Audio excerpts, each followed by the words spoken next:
tal? Bienvenidos a esta lección número 13. En nuestro curso de redacción académica, escribe tu primer artículo sin morir en el intento. Esta lección 13 habla de la estructura de un artículo científico. Peter Drucker, escritor y consultor estadounidense, decía: la mejor estructura no garantiza resultados ni el rendimiento, pero la estructura equivocada es una garantía del fracaso. ¿Qué significa esto? Que cuando hablamos de estructura, específicamente en este caso de la estructura de un artículo científico, no tenemos que pensarlo como una camisa de fuerza, no tenemos que pensar que un artículo tiene que sí o sí tener estas partes, sí o sí tiene que tener primero esto, luego lo otro, luego esto otro, y que si no, no va a resultar un buen artículo científico. Es decir, las estructuras de los artículos científicos no son camisas de fuerza. Incluso pueden llegar a variar. Cuando nosotros cuando una revista especializada, cuando una universidad, por ejemplo, publica una convocatoria para el envío de artículos, incluso ellos pueden llegar a tener sus propias estructuras de artículo científico. Y nosotros tenemos que cumplir esas estructuras. Es decir, no hay estructuras, digamos, que estandarizadas, universales. No es que sea tanto así, no son camisas de fuerza, pero sí lo que hay es ciertos elementos comunes en casi todas las convocatorias, ¿no? Cuando reitero, una institución, una revista especializada, cuando emiten sus convocatorias para escribir artículos científicos, entre todas sí hay elementos comunes. No hay muchas diferencias, pero hay también muchos elementos comunes. Entonces, esta frase que leí hace un instante nos hace pensar que si bien no hay camisas de fuerzas, nosotros debemos intentar seguir ciertos estándares que son los más aceptados, los más convencionales, para que nosotros a partir de ello podamos construir conocimiento de manera más pertinente, de manera más académica, ¿no? Porque, reitero, dice, la estructura equivocada es una garantía del fracaso. O sea, no hay camisa de fuerza, pero si optamos por una estructura de un artículo científico que no es correcta, que no es adecuada, que está totalmente alejada de ciertos estándares, pues definitivamente no tendremos un buen escrito. Y es esa nuestra lección de hoy, la lección número 13, estructura de un artículo científico, donde nos vamos a ocupar de qué partes debería tener un artículo científico. Básicamente, la estructura de un artículo científico consta de tres partes. En primer lugar está la presentación. En segundo lugar está el cuerpo del texto. En tercer lugar la conclusión. Y en cuarto lugar los complementos. ¿Qué elementos encontramos en la presentación de un artículo científico? Pues encontramos el título, los autores y la afiliación, el resumen o abstract, las palabras clave y finalmente la introducción. En el cuerpo del texto, es discutible lo del cuerpo del texto. Aquí quisiera hacer una distinción. Durante todas estas lecciones de escritura de un artículo científico, bueno, esta es la última, ya son estas tres selecciones, yo les había dicho que estamos trabajando más con un esquema de redacción como que más libre, no sujeto a ciertas fórmulas, porque reitero, es decir, este curso de redacción académica es pensado para personas iniciantes en el mundo de la publicación científica, que están empezando a escribir, que tienen interés en escribir en el mundo académico. Por lo tanto, ciertas normas que son muy exactas no las he tomado tanto en cuenta, porque pienso que las mismas deben abordarse una vez que uno tenga dominio de ciertos criterios de redacción académica. Es decir, si es que aún no tenemos dominado los elementos esenciales de la redacción académica, no podemos pasar todavía a hilar mucho más fino, ¿no? No significa que luego no podamos, luego lo vamos a poder. Pero antes nosotros necesitamos dominar la redacción académica propiamente antes de pasar a las exquisiteces, digamos, por así decirlo, de un artículo, de la estructura más fina de un artículo científico. Entonces, en nuestro caso, dentro de nuestro curso de redacción académica, el cuerpo del texto, el cuerpo de nuestro artículo científico, va a obedecer sobre todo al esquema de redacción que nosotros hemos elaborado. El esquema de redacción que tiene como corazón una tesis, que tiene unas argumentaciones, que es un texto sobre todo descriptivo que pretende demostrar que una tesis es cierta, en fin, ¿no? Porque estamos trabajando un texto argumentativo desde un enfoque de redacción académica. Pero les muestro esto pues estandarizadamente. Lo más cotidiano es que este cuerpo de texto pues tenga tres elementos: método y materiales, resultados y discusión, ¿no? Esto lo vamos a ver en un instante más. Y en conclusión, pues no hay mucho que discutir. En conclusión, complementos, pues tenemos fuentes de información, las conocidas bibliografías, que están siempre al final de los escritos académicos, y los apéndices. Vayamos a ver cada uno de estos a detalle.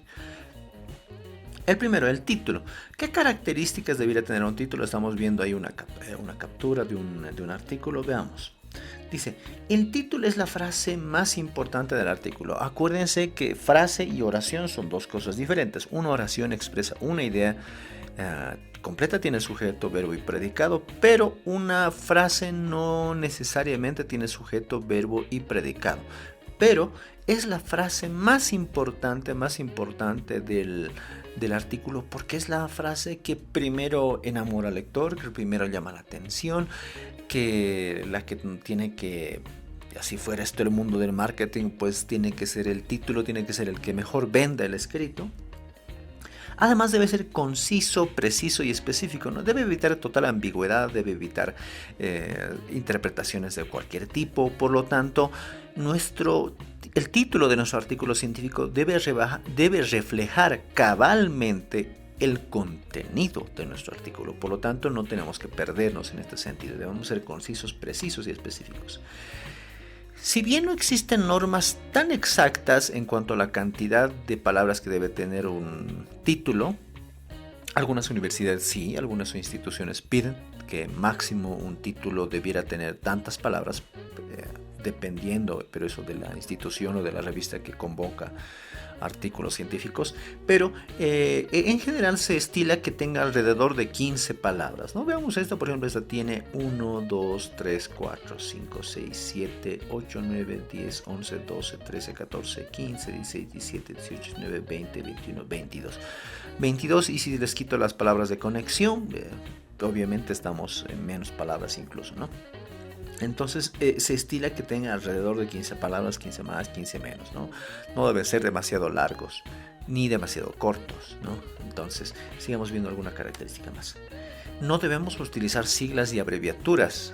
Eso sí es un pecado, porque cuando utilizamos alguna abreviatura, alguna sigla, puede ser que nuestro lector no conozca el significado de esta abreviación, de esta sigla, y puede ser que al leer nuestro artículo pues el lector se pierda, no le interese, no sepa de qué se trata y lo pase de largo, ¿no? Entonces hay que dar una idea cabal, y eso también pasa por no escribir abreviaturas ni siglas.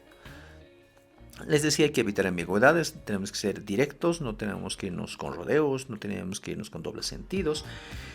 Y finalmente tenemos que evitar a toda costa que nuestro título tenga el título de nuestro artículo tenga el mismo nombre que nuestro proyecto de investigación. Generalmente todos estos nuestros artículos, nuestros escritos son parte de un proyecto de investigación, ¿no? Dentro del mundo académico, pero a nuestros proyectos de investigación los bautizamos, les ponemos un nombre, pero eso no significa que nuestro artículo de científico, es decir, esas páginas donde se hace un sumum de todo lo que ha sido nuestro proyecto de investigación, no significa que deba llevar el mismo nombre. Lo recomendable es que no. Posteriormente vienen después del título, usualmente en un artículo científico están los nombres de los autores, y la filiación a la cual pertenece. Por ejemplo, podemos ver aquí en este artículo, por aquí está el nombre, el título del artículo, está el título del artículo. Veamos aquí, están los nombres de los autores en la parte superior de la página, y en la parte inferior, fíjense, aquí están las universidades a las que pertenecen cada uno de estos autores. Por ejemplo, Carlos Mondaca Rojas pertenece a la Universidad de Tarapacá, Patricio Rivera Holguín pertenece a la Universidad Arturo Prat, en fin, ¿no? Cuando nosotros en un artículo científico se tiene que señalar los nombres, señalamos los nombres, y también tiene que estar señalada la afiliación, a qué institución pertenecemos. Por ejemplo, si soy maestro y trabajo en la unidad educativa Fernando Bravo, pues esa afiliación también se señalará. Por ejemplo, si yo trabajo en alguna ONG, también esa institución debe señalarse, o trabajo en algún departamento de investigación de alguna universidad, entonces esa afiliación institucional debe señalarse. Es importante. ¿no? Pero veamos algunos otros criterios más allá de lo que vemos en estas imágenes. Número uno, se excluyen los grados académicos. Y yo he visto lastimosamente que hay mucha gente que sí o sí cuando escribe un artículo científico y en su autoría quiere que le pongan Lic, quiere que le pongan doctor, quiere que le pongan, no sé, su grado académico.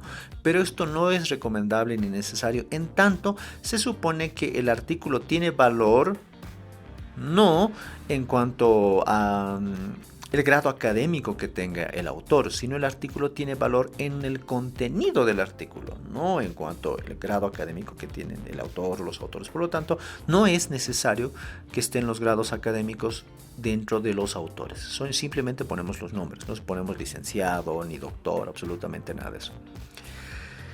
¿Qué se hace?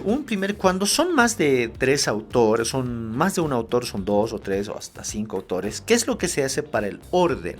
Para el orden de cómo, en qué orden van a ir los nombres de los autores.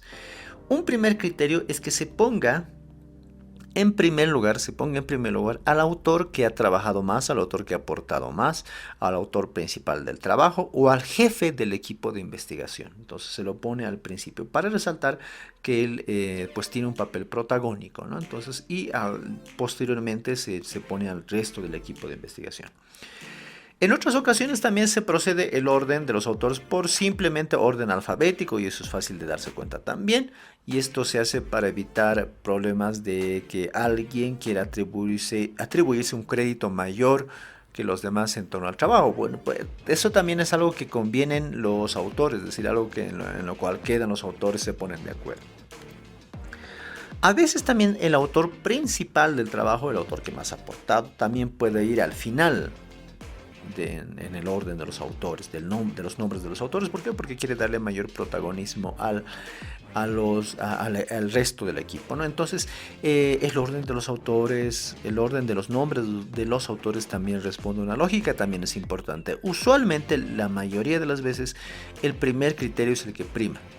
¿Qué significa esto? Que el nombre del primer autor sea el que más ha aportado en el artículo de investigación. Generalmente siempre es así, ¿no?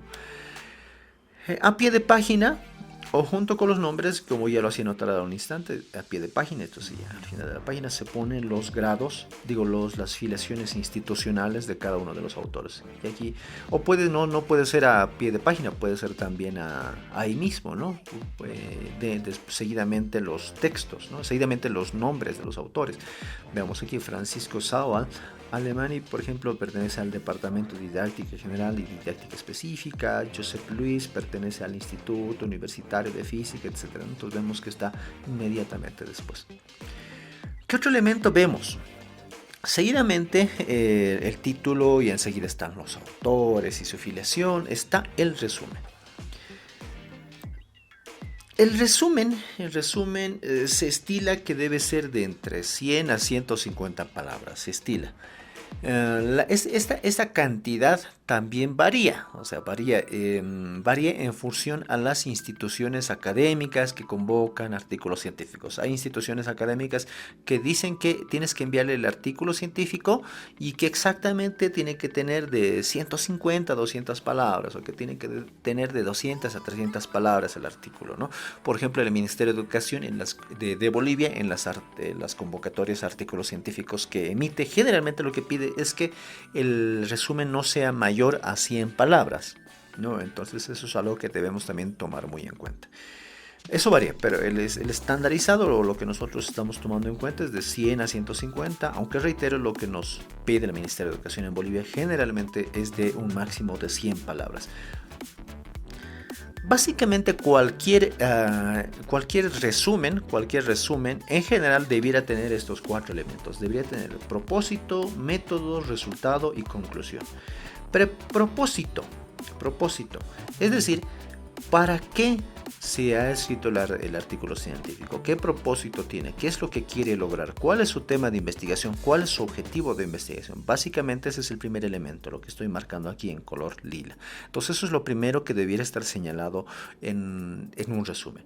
El segundo, el método. Eso significa cómo se ha hecho la investigación dentro de ese artículo científico. Es decir, ese artículo científico que está mostrando un proceso de investigación, qué caminos ha seguido, qué herramientas ha utilizado, qué técnicas ha utilizado, qué instrumentos de investigación ha utilizado, qué procedimientos, qué tipo de muestras, en fin. Es decir, se señala muy sucintamente el método, los métodos de investigación que se han seguido. Finalmente se muestra también los resultados de investigación. Se dice, esto es lo que se ha encontrado después de toda esa investigación. Y al final, para terminar, se incluyen las conclusiones. Esos resultados que hemos encontrado, a nosotros, ¿qué nos hacen concluir? ¿Qué nos hacen deducir? Esas evidencias que tenemos ahí frente a nosotros, ¿no? Que están después de ese proceso de investigación. Entonces, estos 4 elementos son importantes que sí o sí siempre deben estar presentes en nuestro resumen. Una cosa más importante pues es que los resúmenes son simplemente informativos, no entran en ningún proceso todavía de crítica, de análisis profundo, no se pierden en retóricas, nada, tienen que ser informativos, muy precisos. Además no utilizan referencias bibliográficas, no utilizamos citas, ninguno de esos elementos, menos utilizamos abreviaturas, y la redacción siempre debe ser en tiempo pasado. Estos resúmenes suelen venir acompañados de una traducción en idioma inglés en general, porque pretendemos que el conocimiento sea universal, y si nos guste o no, el inglés es un idioma pues que se lo habla en gran parte de los países. Entonces cuando nosotros pretendemos que una persona de otro país quiera leer nuestro resumen, pues lo vamos a escribir también inmediatamente después de nuestro resumen en español. Vamos a incluir un resumen en idioma inglés. En las convocatorias del Ministerio de Educación en Bolivia, pues se pide que además del resumen en castellano, en español, inmediatamente después de eso pues haya un resumen en idioma originario, ¿no? Y varias veces yo al Ministerio de Educación había enviado artículos que pues tienen su resumen ahí de 100 palabras, y posteriormente le incluyo yo un resumen en aymara. ¿Cuál es la importancia de un resumen? Creo que ese es uno de los elementos más importantes del resumen. ¿Cuál es la importancia de un resumen? Cuando una persona está haciendo una investigación para su tesis, para algún proyecto de investigación que no tenga que ver con un trabajo de grado, en fin, y revisa todo lo que hay escrito del tema, todos los artículos que están escritos del tema que le interesa, generalmente los investigadores no leen todos, no leen el contenido total de todos los artículos que han seleccionado, que han ido encontrando sobre su tema, porque se demoraron muchísimo. Cuando una persona está haciendo un rastrillaje de información y está buscando artículos científicos, ¿dónde busca? ¿Dónde se remite? Al resumen. Entonces el investigador va al resumen, ve lo que hay ahí, y a partir de eso ve si es que el contenido del artículo le interesa o no, si es que le sirve o no para la investigación que le está realizando. Por eso un resumen es importante, porque si nosotros escribimos mal nuestro resumen, los lectores nuestros potenciales lectores de nuestro artículo pues lo van a leer y no lo van a entender, no les va a quedar las cosas claras, y simplemente lo van a pasar por alto, porque pues tienen que revisar bibliografía con la mayor rapidez que se pueda. Por lo tanto es importante un resumen bien hecho. Hablemos ahora de las palabras clave o de las keywords. Estas están inmediatamente después del resumen. Veamos aquí una captura, está aquí nuestro resumen, aquí está una captura de las palabras clave. Aquí dice tiempo histórico, didáctica de la historia, pensamiento histórico, conciencia histórica, educación para la ciudadanía. Pero definamos un poquito y entendamos qué son estas palabras clave. Las palabras claves determinan la visibilidad de nuestro artículo. ¿Por qué? Porque las palabras claves son una especie de palabras sueltas o conjuntos de palabras que sirven a otros investigadores, o sirven para las bibliotecas, para bases de datos, en fin, para que pueda rastrearse fácilmente. Es decir, si no elegimos bien las palabras clave que reflejen nuestro artículo no va a poder visibilizarse, no va a poder ser rastreable dentro de los motores de búsqueda que existen en las bibliotecas o en el internet. Entonces, por lo tanto, tiene que tener unas palabras clave que reflejen fielmente el contenido. Los términos que utilices sirven para indizar nuestro artículo. ¿Qué significa eso de indizar?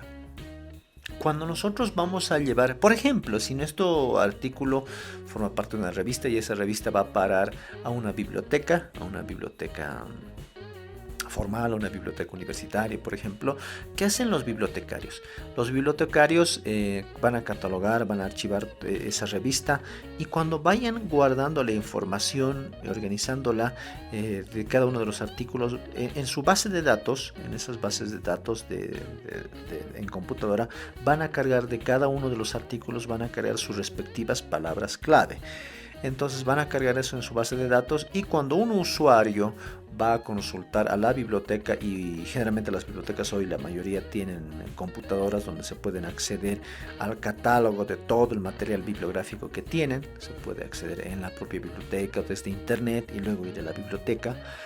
En suposición que yo voy a poner en el buscador de la biblioteca, en la computadora, voy a poner tiempo histórico, no voy a ponerlo así. Entonces el buscador va a mostrarme como resultados todos los artículos que tengan como palabra clave tiempo histórico. Por ejemplo, este puede ser uno de esos artículos que yo voy a encontrar. Entonces, por lo tanto, eso de indizar significa que vamos a hacer posible que nuestro artículo sea buscable en las bases de datos de las bibliotecas, o también en las bases de datos de los sitios especiales para investigadores que contienen artículos. Por ejemplo, les hablaba en este curso de redacción académica de Mendeley, de cielo.org, de academia.edu, de ResearchGate. Entonces también sirven ahí para indizar nuestros artículos. Deben ser precisos, no tienen que perderse, no tienen que ser ambiguos ni largas, deben reflejar exactamente lo que contiene nuestro artículo científico. Debemos hacer un balance entre generalidad y especificidad, es decir, cada uno de estas palabras clave debe procurar abarcar todo lo que quiere transmitir nuestro artículo científico, pero a la vez no tiene por qué ser demasiado preciso. O sea, a ver, para que me entiendan, ¿no? Debe procurar abarcar todo lo que contiene nuestro artículo científico, pero a la vez debe intentar precisar también ciertos elementos que contiene nuestro artículo científico. Pero lo ideal es que esté dentro de un equilibrio, ni demasiado general ni demasiada especificidad, porque se perdería también la esencia de una palabra clave. Entonces debemos intentar equilibrar entre generalidad y entre especificidad, pues en torno a eso tienen que reflejar nuestras palabras clave. No repetir las palabras del título. Nuestro título tiene unas palabras y las palabras clave no tienen que ser las mismas del título, jamás, porque eso también puede generarnos problemas en la indización de nuestro artículo, ¿no? Puede darle menos puede hacerlo menos visible, ¿no? Puede darle menos visibilidad. ¿Cuánto es la cantidad de palabras clave? Hay un promedio de 5 palabras clave que debiera contener nuestro artículo, pero esto también va a depender de la institución. A veces la institución nos puede pedir exactamente tantas palabras clave. Incluso hay fórmulas bastante complejas para determinar la cantidad de palabras clave o cómo plantear las palabras clave, ¿no? Pero no vamos a meternos todavía en eso, porque eso amerita pues una sesión muchísimo más extensa, ¿no? En promedio 5 palabras clave. ¿Este cuánto tiene? 1 es una palabra suelta. Tiempo histórico es un conjunto de 2 palabras, pero igual esto es solo una palabra clave. 2, aquí está 3 palabras claves. 4, 5, 6. Tiene 6 palabras clave. Nuestro promedio es de 5. Sigamos hablando. La introducción. Esto está inmediatamente después de las palabras clave. ¿Qué características tiene que tener una introducción? La introducción de un artículo científico. Número 1, Las afirmaciones que vamos haciendo en nuestra introducción ya debieran tener referencias bibliográficas, ya deberíamos estar apoyados en lo que dicen los libros sobre ese tema. Sin embargo, no vamos a hacer todavía un abuso de ellas, no tenemos que exagerar, tiene que tener algunas referencias. No hacemos un abuso porque donde sí vamos a trabajar bastante referencia bibliográfica es en el cuerpo de nuestro artículo, no en la introducción. Por lo tanto, simplemente mencionamos algunas bibliografías que consideramos importantes como sostén de las afirmaciones más fuertes que vayamos haciendo en nuestra introducción. Además, todavía no planteamos controversias, es decir, todavía no vamos a meternos a discutir en pleno, no vamos a generar polémica todavía en nuestra introducción. Únicamente lo que hacemos es plantear la problemática, presentarla, decir, este es el lío del cual se trata este artículo científico, pero no lo discutimos. Solo presentamos la polémica, pero todavía no nos metemos en la polémica. Se escribe en tiempo presente, la introducción se escribe en tiempo presente.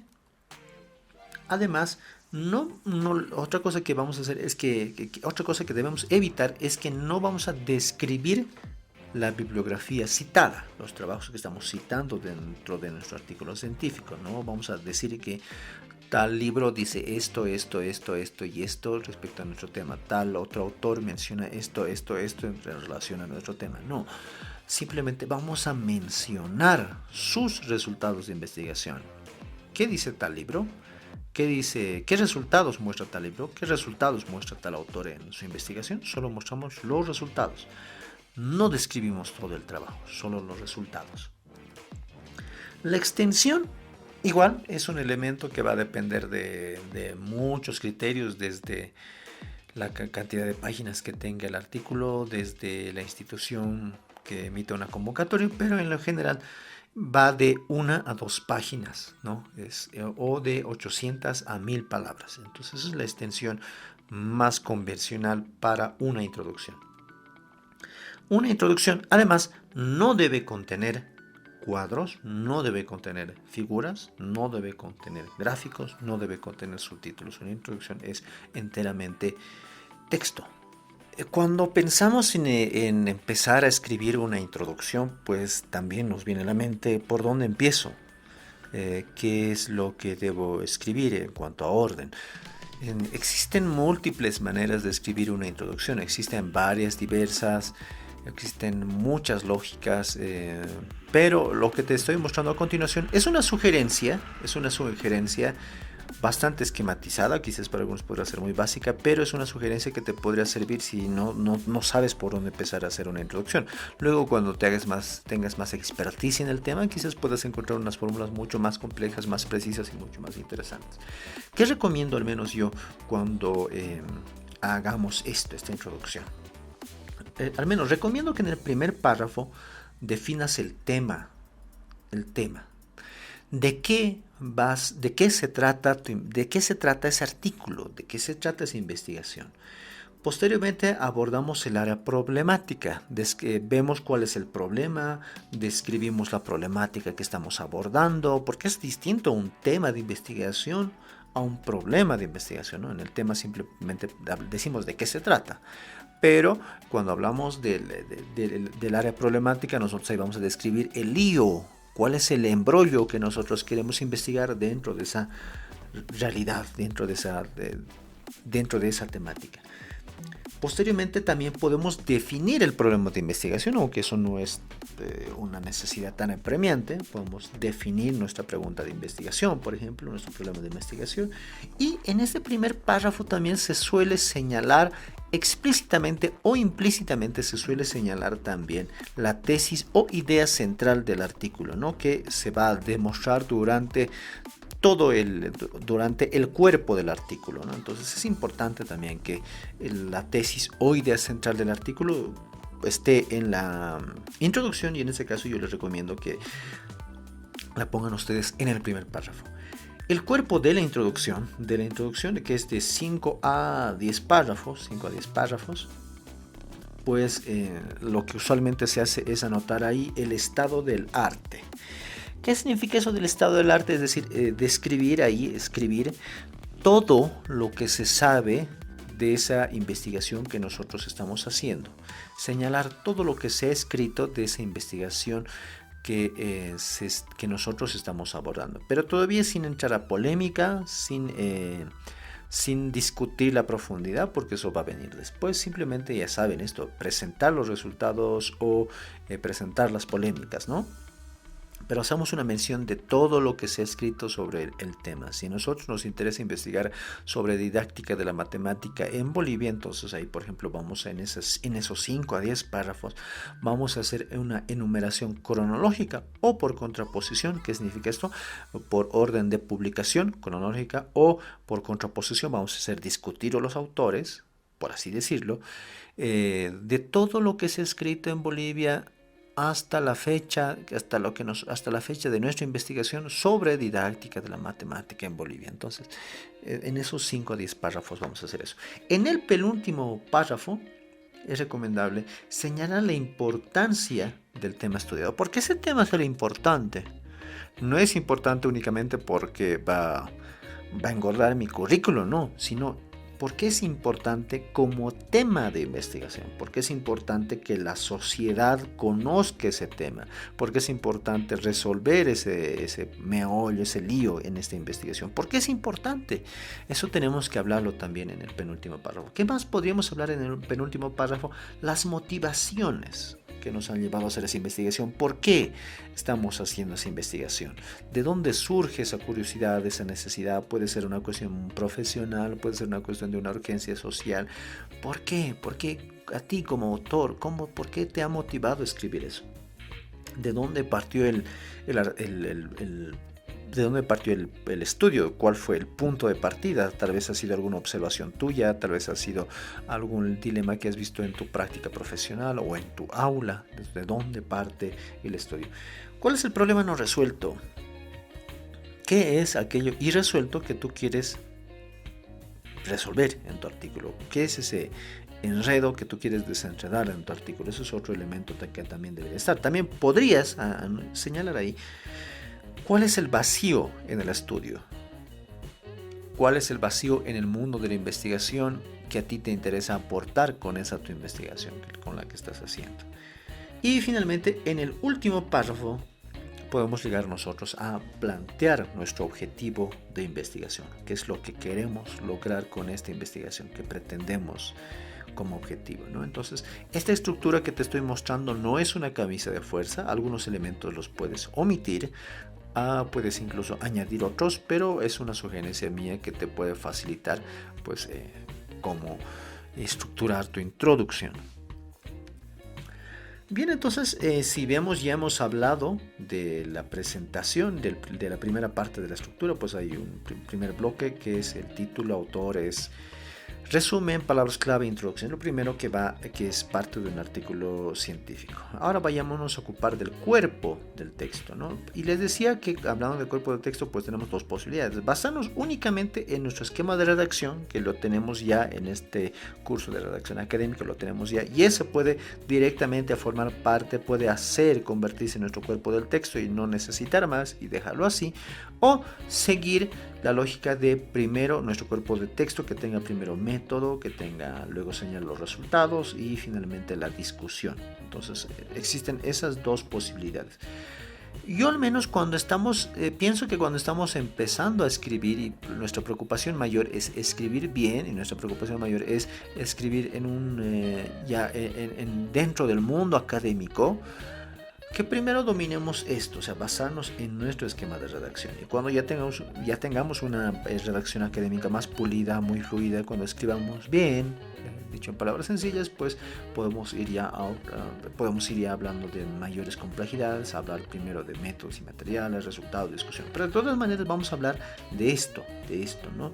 Para que este tutorial pues te sirva ya para posteriores oportunidades también, que ya tengas mayor experticia escribiendo en el mundo académico. Cuerpo del texto.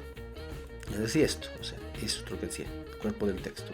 Estamos hablando de método, materiales, resultados, discusión. Bueno, veamos. Cuerpo del texto, materiales y métodos. Lo primero que hacemos nosotros es hablar de cómo se hizo la investigación. qué métodos, qué materiales hemos utilizado, qué instrumentos, qué técnicas, cómo han sido nuestras muestras, cómo se ha procesado la información. Y en este sentido, eso yo hago la analogía que es como una especie de receta. Debemos pensar siempre en nuestro lector, y en nuestro lector debemos una especie de transmitirle la receta con la cual nosotros hemos preparado este platillo, la receta con la cual nosotros hemos elaborado esta investigación, el cómo hicimos esta investigación. ¿Para qué? Para que nuestro lector pueda replicar esa investigación o pueda entender sencillamente cómo se hizo para corroborar que está bien hecha o que es fiable, ¿no? Por eso tenemos que mostrar cómo se hizo, pues qué tareas llevamos adelante, para qué hicimos cada cosa, con qué objetivo hicimos cada una de las cosas que llevamos adelante en nuestra investigación. Y como se los adelantaba, pues con eso aseguramos que nuestra investigación sea repetible, puedan repetir otros científicos de otras partes del planeta. Y además al lector le ayuda a ver si nuestro trabajo es fiable, si lo hemos hecho bien o si lo hemos hecho mal. Posteriormente, cuerpo del texto. El cuerpo del texto pues, serán unas 10 a 15. Ojo, y eso también puede variar. El cuerpo del texto pueden tener 10 páginas, 15 páginas. Ese es el cuerpo del texto, es la parte más que más páginas tiene dentro de nuestro escrito. La presentación, es decir, donde está el título del artículo, los autores, el resumen, las palabras clave y la introducción. Es una pequeña parte del artículo que pueden ser alrededor de unas 3 páginas más o menos. La conclusión pueden ser 1 o 2 páginas, pero el cuerpo del artículo ahí sí es donde se va la mayor parte de nuestro artículo. Pueden ser de 10 a 12 hasta 15 páginas, ¿no? Pero este es uno de los segundos elementos que debe tener el cuerpo del texto de nuestro artículo. Después del método tenemos que describir los resultados. Y cuando hablamos de resultados, pues lo que hacemos es señalar el procesamiento de los datos obtenidos con los procedimientos que antes habíamos descrito. Entonces vamos a mostrar cuadros, figuras, cuadros estadísticos, tablas, todos los resultados de nuestras pruebas, de lo que hemos llevado a cabo en nuestra investigación o de nuestro rastrillaje. Porque podemos haber hecho, por ejemplo, si estamos haciendo investigación educativa, podemos haber trabajado con encuestas, ¿no? Entonces podemos mostrar aquí las tablas de nuestras encuestas. Podemos mostrar también aquí la sistematización, digamos, la centralización de muchas de entrevistas que pudiéramos llegar a hacer, ¿no? Entonces, ¿qué más tenemos que hacer?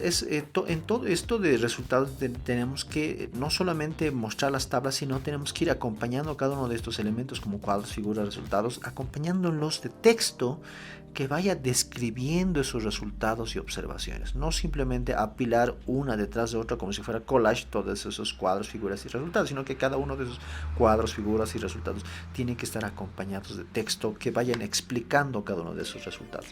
Además, no tenemos que repetir la información en cuadros y figuras en textos. Solamente de toda esta información, o sea, cuando nosotros mostramos una tabla, cuando mostramos una figura o cuando mostramos un resultado, en el texto que acompaña ese cuadro, figura o resultado, no tenemos que repetir todo lo que dice ese cuadro, figura o resultado. En el texto, no tenemos que en el texto ser como que un resumen de todo eso, sino que únicamente el texto que acompaña esos cuadros únicamente tiene que tomar en cuenta la información más sobresaliente y digna de atención para el lector y que sirva además para el propósito, para el objetivo de nuestro escrito científico. Otra cosa más, cuando estamos nosotros presentando los resultados en el cuerpo del texto de nuestro artículo científico, pues tenemos que evitar dar explicaciones. Nosotros no tenemos que dar explicaciones de esto se ha hecho así por esto, este resultado hemos obtenido así por esta situación, en realidad se quería obtener esto, pero no se ha obtenido porque pasó esto. No estamos para dar explicaciones, simplemente para mostrar resultados. Eso es lo importante, estamos ahí para mostrar resultados. También sin referencias bibliográficas, ¿no? Sin referencias bibliográficas. Estamos mostrando resultados, pero solamente mostramos las imprescindibles. Y en este sentido, quisiera hacer aquí una como que distinción, ¿no? Dentro de la mayoría de los de las convocatorias a artículos científicos que emite el Ministerio de Educación, pues ellos solicitan que haya algo que se llama diálogo de autores con actores. Es decir, que no solamente sean las referencias bibliográficas las que cobren voz en nuestros artículos científicos, sino también la voz de los actores, las personas.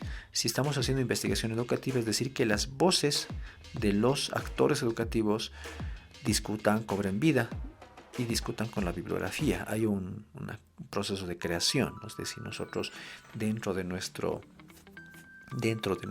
escrito vamos a hacer dialogar a los libros con lo que dice la gente, ¿no?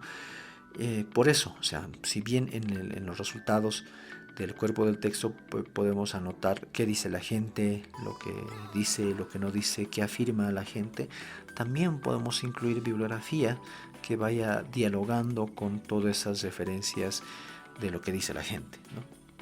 Entonces la idea también es un poco hacer un diálogo creativo.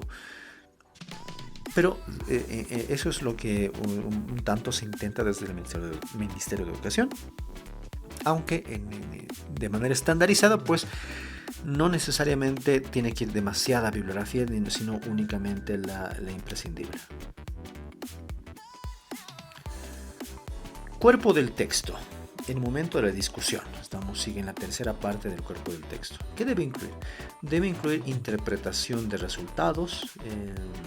Debemos nosotros interpretar, a ver, este resultado ha mostrado estas cosas, ha mostrado estos datos.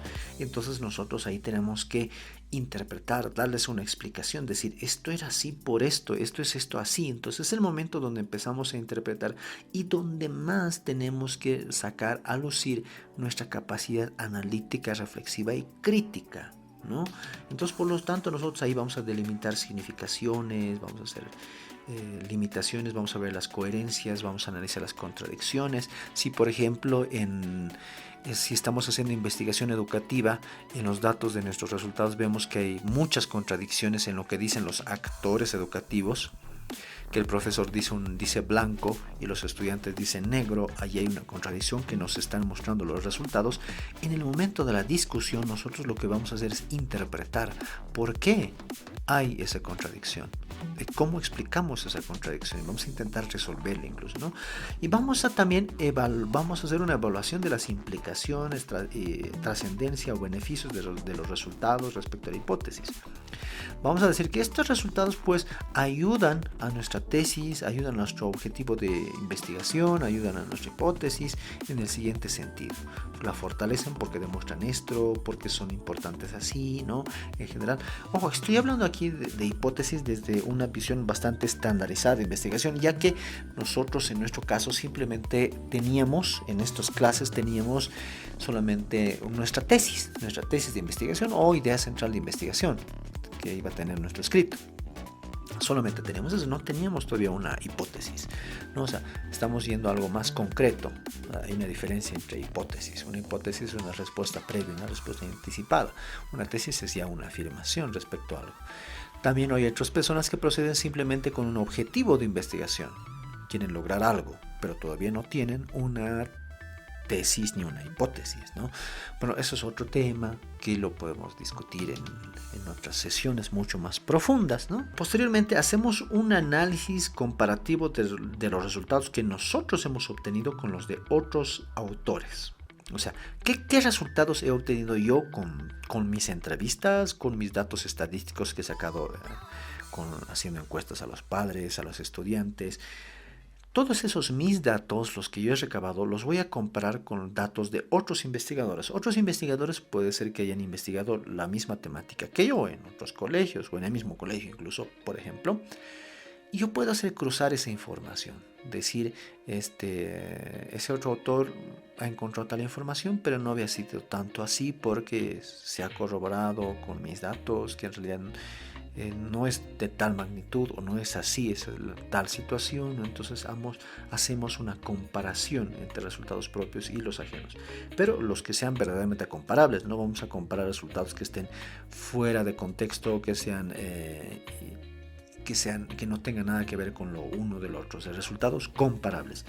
Además, debemos contener relación entre los resultados y la pregunta de investigación. O sea, debemos en el momento de la discusión lo que vamos a discutir también tiene que estar relacionado con con nuestra pregunta de investigación o con nuestro objetivo de investigación o relacionarlo con nuestra tesis en nuestro caso. Es decir, en nuestra discusión lo que vamos a hacer es vamos a discutir los resultados.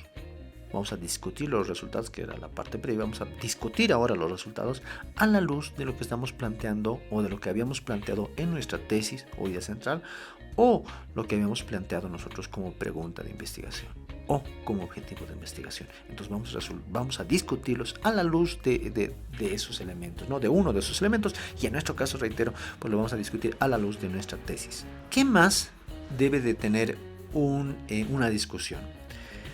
Debe proponer algunas posibles explicaciones de los resultados o observaciones inesperadas. O sea, lo de las explicaciones ya lo decíamos, ¿no? O sea, intentar entender por qué las contradicciones, por qué los silencios, por qué las omisiones, por ejemplo, si estamos haciendo entrevistas, por qué la gente no nos quiere contar ciertas cosas, y aquí podemos dar explicaciones de eso.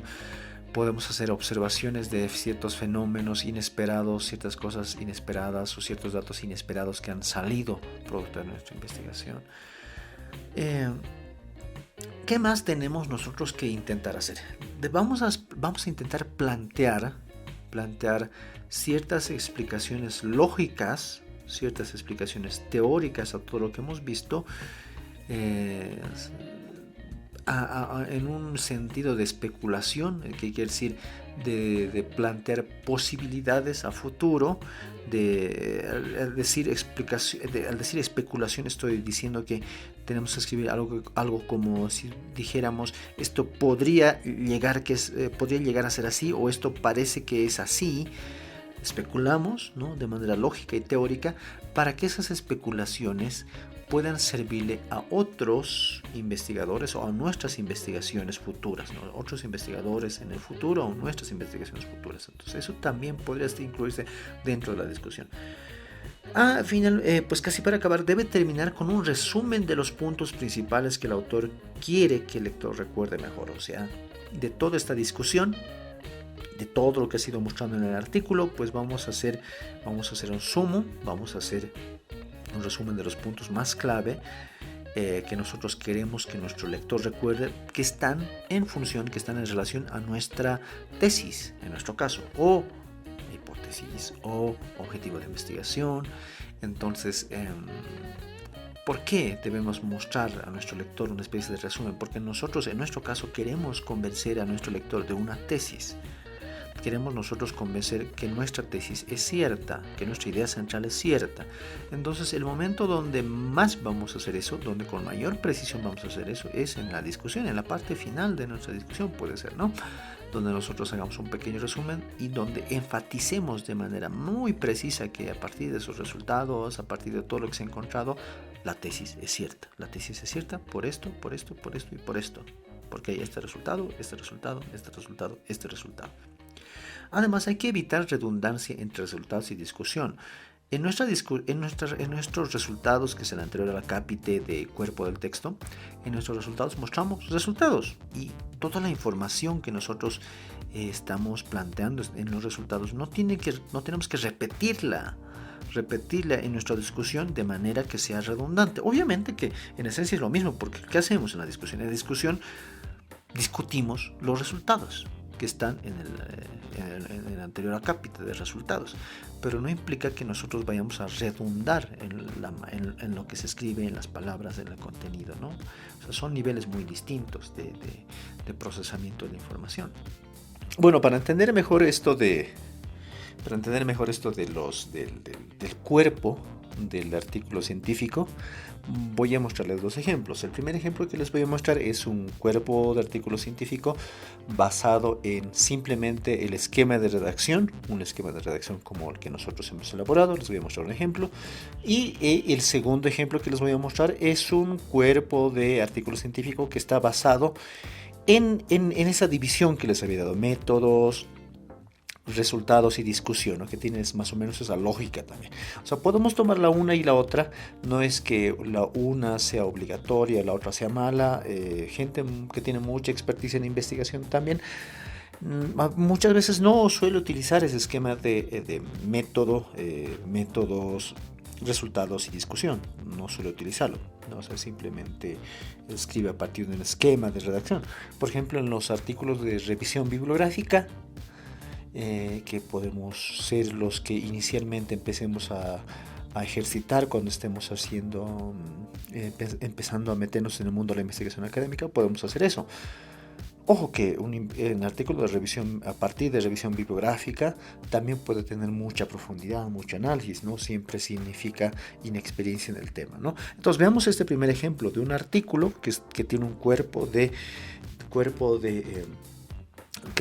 que está basado más en un esquema que no tanto dentro de la lógica método. Resultados y discusiones, veamos, ¿no? Estamos aquí con los resultados, entonces fíjense. Aquí está, y aquí empieza el cuerpo, ¿no? Y aquí, fíjense, dice que es lo primero de lo que va a hablar. Está hablando de primeras investigaciones relativas al aprendizaje del tiempo histórico. Nos damos cuenta que no está empezando por métodos, ¿no? Está hablando de las primeras investigaciones que existen sobre lo que él ha investigado. Después, ¿de qué está hablando? Está hablando de la importancia del lenguaje y la narración temporal en el aprendizaje de la historia. Otra vez vemos ahí, no está dividiendo por resultados, por métodos, resultados, discusión. Después, enseguida está hablando de los conceptos temporales se descubren como operadores cognitivos. Después está hablando de la revisión del concepto de cambio y continuidad. Después va a seguir hablando de veamos a ver un poco más, va a seguir hablando de el concepto de futuro irrumpe en la enseñanza de la historia. Después va a hablar de las relaciones entre la formación del pensamiento histórico y el desarrollo de la conciencia histórico-temporal. Pues a ver, sigamos viendo. Después va a hablar de investigaciones del grupo Credix sobre la conciencia histórica. Y finalmente, ahí acaba, ¿no? Aquí acaba el cuerpo del artículo científico. Después está yendo a la otra cápita, que son conclusiones, ¿no? Entonces, si nos damos cuenta, esto no está siguiendo una lógica de método, resultados y discusiones, sino que está escribiendo a partir de un esquema previo de redacción, pero ese esquema está pretendiendo demostrar una idea central, está pretendiendo demostrar una tesis. Entonces, todo lo que ha escrito obedece al razonamiento lógico del autor, del que lo ha escrito. Igual está bien, es una manera correcta de proceder. La otra manera, fíjense, la división, método, resultados, discusión, la podemos ver aquí. Bueno, esto está aquí la introducción. Y aquí está, marco teórico.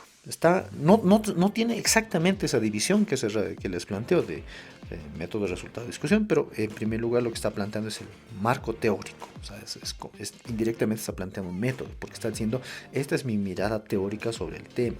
Está planteando un marco teórico. Posteriormente está hablando de un marco metodológico, es decir, cómo se hace la investigación. Por eso les decía que estamos en metodología. Está diciendo el cómo. Y aquí está, fíjense los resultados. No los resultados. Todo lo anterior era el método. Ahora sí, los resultados de investigación. Y aquí está mostrando los elementos que yo les hablaba cuando nosotros veíamos el acápite de resultados.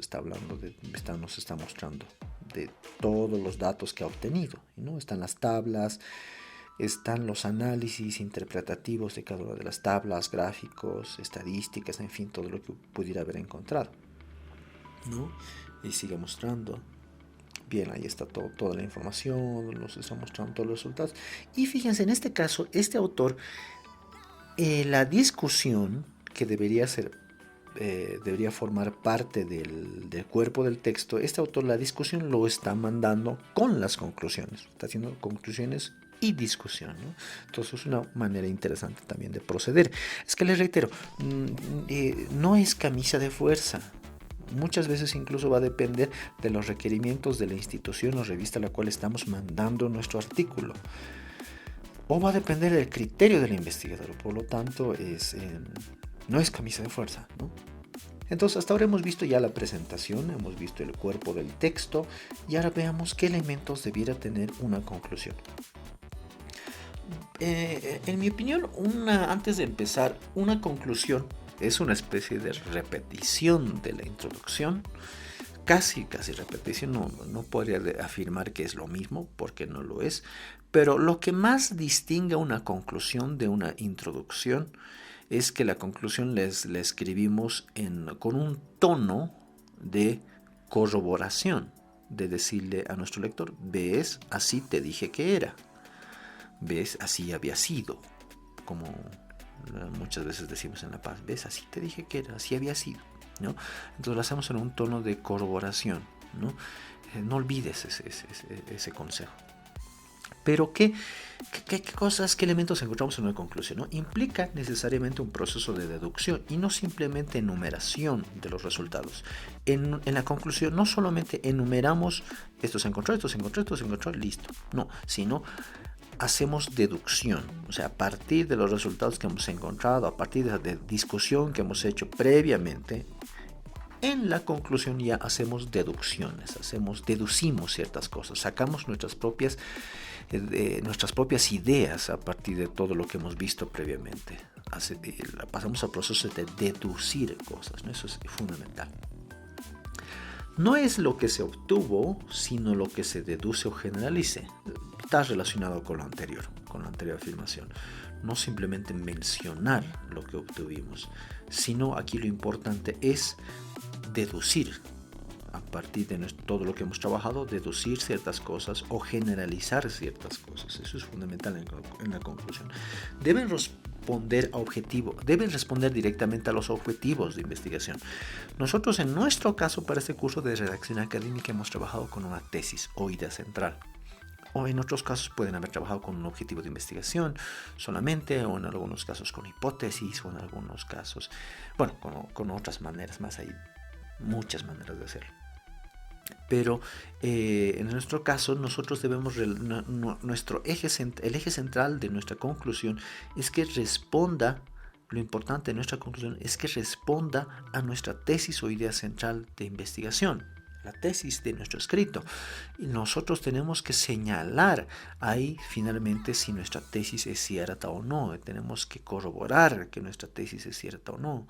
Entonces es el momento más importante para demostrarlo a nuestro lector, que nuestra tesis es cierta. Y esta conclusión debe estar totalmente demostrada en los resultados del trabajo. O sea, debe haber una ligación total entre los resultados, discusión de nuestro trabajo con nuestras conclusiones. No puede ser cosas diferentes. No puede estar un resultado dentro del cuerpo del texto que no corresponda con lo que se señala en la conclusión. Entonces debe haber total correspondencia. Deben ser además breves, precisos y convincentes y sobre todo inobjetables. Debemos procurar que sean inobjetables. Es decir, ¿qué significa inobjetables? Que nadie pueda darle la contra a lo que se está mostrando en la conclusión. Y aquí he señalado algunos elementos, fíjense, por colores. Lo que está en color rojo, miren, el autor está diciendo, en esta investigación se realizó un análisis, está recordando qué quería, qué se hizo en esta investigación, qué se hizo. Además, miren, aquí está algunos de los resultados que he encontrado. En este análisis de variación terminológica, los principales conceptos del periodo, está mostrando todo lo que ha ido encontrando. Y finalmente, fíjense, aquí está como un sumo de lo que quería demostrar esta persona, muy seguramente relacionado a su objetivo o a su tesis de esta investigación. Entonces, hay ciertos elementos necesarios que tenemos que ir mostrando para nuestra conclusión. Entonces vemos que ya hemos revisado la presentación, el cuerpo del texto, la conclusión. Ahora veamos los complementos. Y uno de esos complementos más importantes son las fuentes de información o referencias bibliográficas. Los apéndices no le vamos a dar tanta importancia de momento porque pues en los apéndices pueden ir información que hayamos considerado importante, pero que no ameritaba que esté en el cuerpo del texto, pero que sí sirve para que el lector pueda corroborar ciertas cosas que se decían en el texto, ¿no? Pero que no eran tan importantes como para que esté en el cuerpo del texto, en ninguna de las partes del texto anteriores, ¿no? Pero sí, las fuentes de información, las referencias bibliográficas son súper necesarias. Hablemos de esto. Entonces deben incluir todo documento, todo trabajo de investigación, todo artículo científico, debe incluir la referencia de los trabajos citados en el texto. pero únicamente los que se hayan citado en el artículo. O sea, no vamos en las referencias bibliográficas o referencias de información, no vamos a poner libros, artículos o fuentes de información que no hayamos usado en el artículo. Hay gente que cree que mientras más gorda está la bibliografía, mientras más extensa, mientras más fuentes tenga la bibliografía, pues es un mejor artículo. Sí, puede ser una evidencia de eso, pero solo tienen que estar en la bibliografía, referencias bibliográficas o fuentes de información, tienen que estar únicamente los documentos que hayamos consultado, las fuentes que hayamos consultado para la elaboración de nuestro artículo. Otras no. Se debe incluir literatura fácilmente localizable y tratar de evitar literatura gris. Es decir, cuando nosotros ponemos la bibliografía, tenemos que asegurarnos que esa bibliografía pueda ser consultada por nuestros lectores. Porque nuestros lectores muchas veces van a la bibliografía porque quieren saber de dónde hemos obtenido esa información, que a ellos les puede interesar. Y si es que no hacemos eso, si es que nosotros utilizamos literatura gris, que es esta literatura muy difícil de localizar, o fuentes de información difíciles de localizar, entonces nosotros no estamos pensando en nuestro lector y nuestro artículo no está cumpliendo la función de difundir información, ¿no? De crear conocimiento. No estamos haciendo eso. Todas las referencias deben tener el mismo estilo. Si todas deben estar en APA, o todas deben estar en Chicago o en estilo Harvard. En nuestro caso, APA séptima edición. Entonces todas deben tener el mismo estilo. Esta, por ejemplo, no está en APA séptima edición.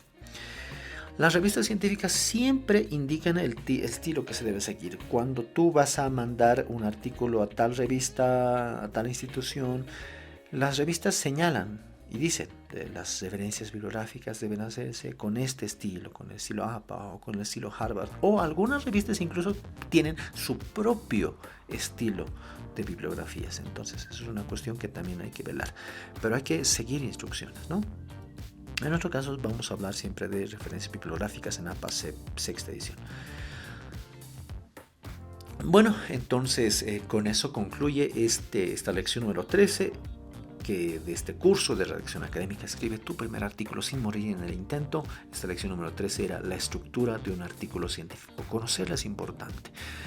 No son camisas de fuerza. La estructura que les he planteado no es una camisa de fuerza que debes seguir a rajatabla, pero es una importante sugerencia, ya que si optamos por una estructura muy a nuestra conveniencia, muy a nuestro gusto, pero que no corresponda con ciertos estándares académicos, pues no vamos a transmitir la información como quisiéramos transmitirla, ¿no? Por eso es importante que tenga al menos estos elementos que les he señalado. Eso es todo de mi parte. Con esto termina este curso de redacción académica y quisiera despedirme momentáneamente, no sin antes hacer algunas invitaciones. En primer lugar, te invito a mi canal, a mi página de Facebook, que es el Prof. Iván, Te invito también a mi canal de YouTube, que me puedes encontrar también con el Prof. Iván. Te invito, estoy trabajando otras redes sociales, pero de momento tengo esas dos, donde estoy subiendo mucho material, donde tengo cosas interesantes que te pueden servir para tus clases, para tu aula. Y vas a encontrar también este curso de redacción académica, vas a encontrarlo también en extenso, vas a encontrar todas las otras lecciones, ¿no? Eso en primer lugar. En segundo lugar, pues te recuerdo que estas 13 lecciones de redacción académica pues han sido unos videotutoriales creados para mis estudiantes de tercer año de las especialidades de educación primaria y de artes plásticas en la Escuela Superior de Formación de Maestros Tecnológico, Humanístico y de El Alto. Si estás fuera de Bolivia y no sabes qué es eso, en nuestro país es la institución donde los jóvenes estudian para ser profesores, para trabajar en los colegios. Entonces tengo la fortuna de darles clases a ellos, y en este contexto de pandemias que he creado todos estos videotutoriales que son para ellos, pero que también los estoy liberando para cualquier persona en Bolivia o en el mundo pueda consultarlos. Espero que todo este material te sirva. Este material, te reitero, no es un curso de redacción académica a profundidad, porque un curso de redacción académica a profundidad, en mi opinión, incluso necesita apoyo presencial, no solamente el virtual. Pues este es un curso para iniciantes en redacción académica, que espero que te sirva. Cualquier cosa más, estoy siempre a tus órdenes. Me puedes ubicar me puedes sobre todo comunicarte conmigo a través de mi página de Facebook. Eso es todo. en esta lección. Soy el profe Iván y me despido desde Bolivia para todos ustedes y será hasta una próxima oportunidad o hasta un próximo curso. Espero que sí. Chau, chau.